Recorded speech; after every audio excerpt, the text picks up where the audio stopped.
ถ้าในกรณีที่ทุกคนติดลบฮอด500 USDT ทุกคนจะมีวิธีแนวใดที่จะแก้พอร์ต500ให้กลับคืนมาบวกและจะมีวิธีการวางแผนแบบใดที่จะเฮ็ดให้ตัวเองอยู่รอดกับตลาดได้ต่อไปเพื่อจะบ่ให้ติดลบเพิ่มเนาะ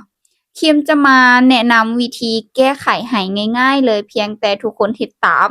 ทุกคนก็จะสามารถแก้พอร์ตติดลบจาก500ให้กลับมามีกำไรได้เช่นเดียวกัน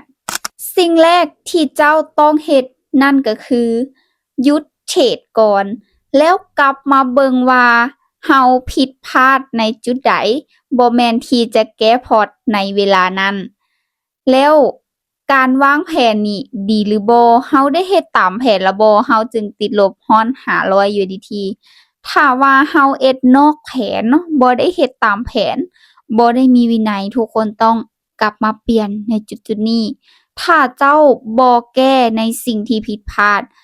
เจ้าก็จะจบแบบเดียวแบบเก่าซ้ำๆเลยก็คือติดลบก็จะติดลบเรื่อยๆเนาะจะบ่สามารถแก้พอร์ตได้และทางออกที่ดีบัดนี้ทุกคนที่คิมอยากจะแนะนำให้ทุกคนเฮ็ดนั่นก็คือสร้างแผนฟื้นพอร์ตขึ้นมา 1. ตั้งเป้าหมายให้กับตนเองบ่ต้องไปคิดไล่คืนหลังว่าเฮาติดลบ500เฮาจะแก้ตัว500คืนมา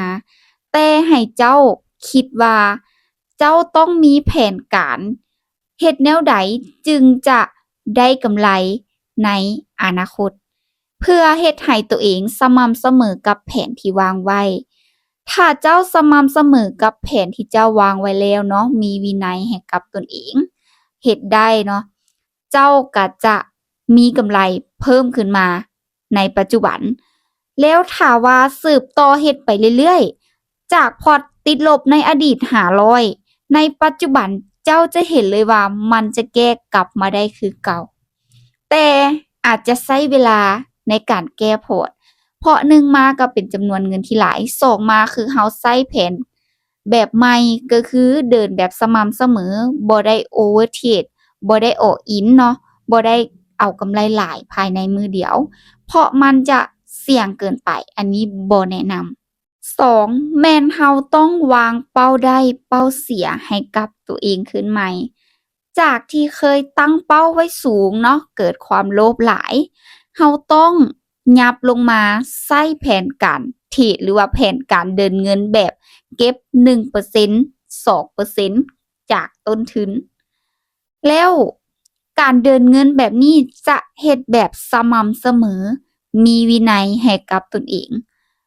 ถ้าว่าเฮาเฮ็ดได้ในทุกๆมื้อเนาะเฮาจะมีกำไรสะสมเป็นรายอาทิตย์เป็นรายเดือนแล้วเฮาก็จะได้ถอนกำไรท้ายเดือนแล้วเฮาจะเห็นว่ากำไรต้นทุนเป็นแบบใดเฮาจะได้แบ่งออกมาโน้ตไว้หรือว่าจดไว้ในแผนการที่ตัวเองลงไปและกำไรแต่ละมื้อที่ตัวเองได้รับตามมาคือต้องเลือกอินดิเคเตอร์ที่ตัวเองถนัดแล้วแทดเหมาะกับตลาดในการนำใช้ถ้าถนัดอินดิเคเตอร์ใดต้องใช้อินดิเคเตอร์นั้นให้เป็นให้ตัวเองเก่งกับตลาดเก่งกับอินดิเคเตอร์ให้คล่องถ้าเจ้านำใช้อินดิเคเตอร์เนาะไปเรื่อยๆโดยที่บ่เจาะจงว่าตัวนี้จะตอบโจทย์กับข้อยและนำใช้มันไปเรื่อยๆให้เข้าใจเกี่ยวกับการนำใช้อินดิเคเตอร์หรือว่าเทคนิคอันนี้คือจุดสำคัญเลยทุกคนอินดิเคเตอร์เนาะจะเป็นตัวช่วยเนาะในการวิเคราะห์ตลาดให้เฮาเกือบว่า 50% ที่เฮาตัดสินใจ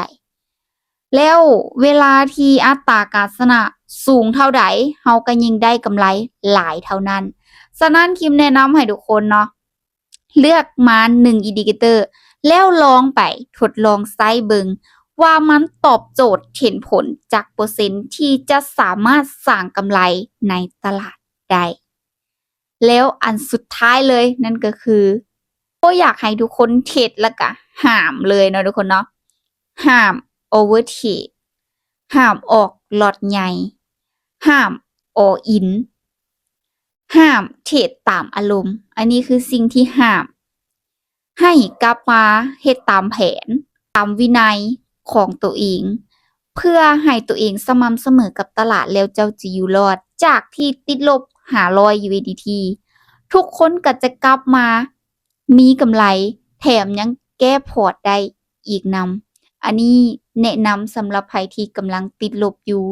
ลองเอาไปปรับใช้เบิงแล้วทุกคนจะเห็นผลทันทีถ้าปฏิบัติตาม เพราะการเทรดการลงทุนมันมีความเสี่ยงแนะนำให้ทุกคนศึกษาดีๆ ก่อนที่จะเข้ามาลงทุนเสมอ